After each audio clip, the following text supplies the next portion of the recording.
नमस्कार,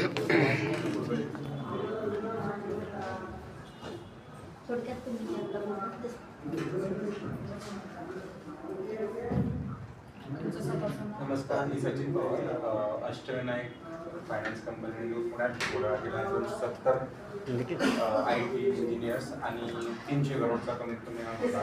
याच्या संदर्भात आज आम्ही प्रेस कॉन्फरन्स घेतली. त्या संदर्भात थोडक्यात असं सांगता येईल की आजपर्यंत पोलीस यंत्रणेकडनं आम्हाला जी मदत व्हायला हवी होती किंवा ते इन्व्हेस्टिगेशन व्हायला पाहिजे होतं ते झालेलं नाही आहे. आम्ही वेळोवेळी पत्रव्यवहार केलेला आहे, समक्ष भेट घेतलेली आहे, पण याच्यात आम्हाला कुठल्याही पद्धतीचा असा रिलीफ आजपर्यंत चांगल्या पद्धतीने मिळाला नाही.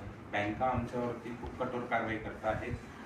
बँका ही सरफेसी ॲक्ट, आर्बिट्रेशन ह्या विविध पद्धतीने आमच्या व्यक्तींच्या वेगवेगळ्या राज्यांमध्ये बोलवून त्रास देऊन झालेले आहेत. तर आमची फक्त एवढी विनंती आहे की इन्व्हेस्टिगेशन प्रॉपर करा आणि आमचे जे विक्टिम्स आहेत त्यांना लवकरात लवकर रिलीफ मिळवून द्या.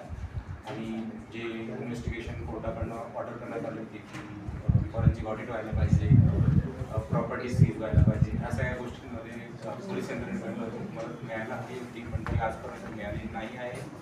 त्याच्यासाठी आम्ही विनंती करतोय की पोलीस यंत्रणा बँक यांनी आम्हाला कॉपरेट केलं पाहिजे आणि आमची जी आहे याच्यात रिलीफ मिळवून देणार करायला पाहिजे. याच्यात एक सुसाईड पण झालेली आहे आमच्या व्यक्ती प्रभात रंजन यांची. त्याच्यानंतर जी काही कारवाई झाली तेवढीच कारवाई आजपर्यंत झालेली आहे, त्याच्यावरती पुढेही कुठलीही कारवाई झाली. तर मी विनंती करेन आपल्या पोलीस यंत्रणेला की आम्हाला कॉपरेट करा आणि ह्या मॅटरमध्ये सगळ्यांमध्ये 270 आहेत परिवार यांना तुम्ही एक रिलीफ मिळवून देण्याचा प्रयत्न.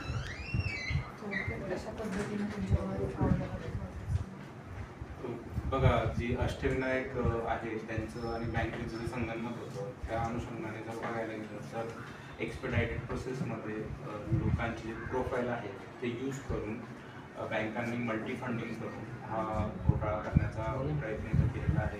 याच्यात बँकांची सुरक्षित असल्यामुळे आम्हाला आहे की पोलीस यंत्रणेने बँकांच्या जे अधिकारी याच्यात इन्व्हॉल्व होते यांच्या विरुद्ध आपण काही कारवाई करावी, जेणेकरून त्यांना ते माहिती पडेल की ह्या अशा पद्धतीने ज्या अजून काही फॉर्म सुरू असतील तिथं हे बंद करण्यात येईल. कारण की जसं मी तुम्हाला अगोदर सांगितलं, प्रसाद शिंदे याच्यातला जो आरोपी आहे त्याला अष्टविनायकच्या केसमध्ये पकडण्यात आल्यानंतर देखील त्याची